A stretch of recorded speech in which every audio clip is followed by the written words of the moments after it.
Varezat nuk janë vend për kazino, varezat nuk janë zonë për bigjoz, varezat nuk janë hapësirë për fitim komercial. Reagojnë nga BDI-a duke shtuar se nëse konfirmohet se aty po ndërtohet objekt për veprimtari të lojrave të fatit, atëherë sipas tyre kemi të bëjmë me një nga vendimet më të papërgjegjshme dhe më fyese ndaj ndjenjave të qytetarëve.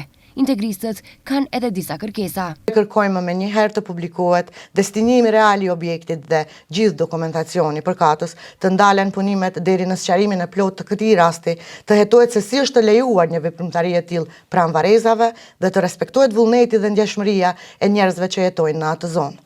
Dhe në fund, si shtesë domosdoshme, qytetarët kanë të drejtë të dinë pse kjo qeveri tërhoqi edhe ligjin me të cilin premtonte largimin e lojrave të fatit, pikërisht nga afërsia e shkollave dhe zonave të tjera të ndjeshme, duke parë se çfarë po ndodh pranë varezave, kjo pyetje bëhet edhe më e rëndë. Harta e kazinove në shtet vizatohej te Artan Grupi, thuhet në reagimin e koalicionit Vlen. Sipas tyre, BDI e ushqyer dhe mbajtur me vite nga lojrat e fatit dhe kazinot, sot po mundohet të manipulojë me tema që vet I ka prodhuar për vite me radhë. E vërteta është e thjeshtë. Kur BDI flet për kazino, në prapavi flet kutia e zezë e Artan Grupit.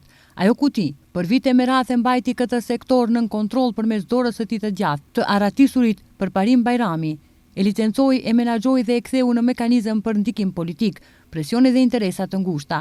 Sot BDI nuk po zbulon problem, por po pengohet në gjurmët e veta.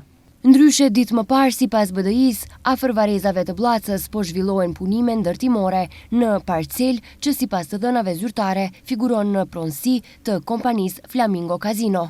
Ndërkohë, Makoten, duell I lidhur me brendin Casino Flamingo, ka përgënjeshtruar dhe I ka quajtur të pabaza pohimet e BDI-s, duke potencuar se paraqesin shpifje dhe manipulim politik.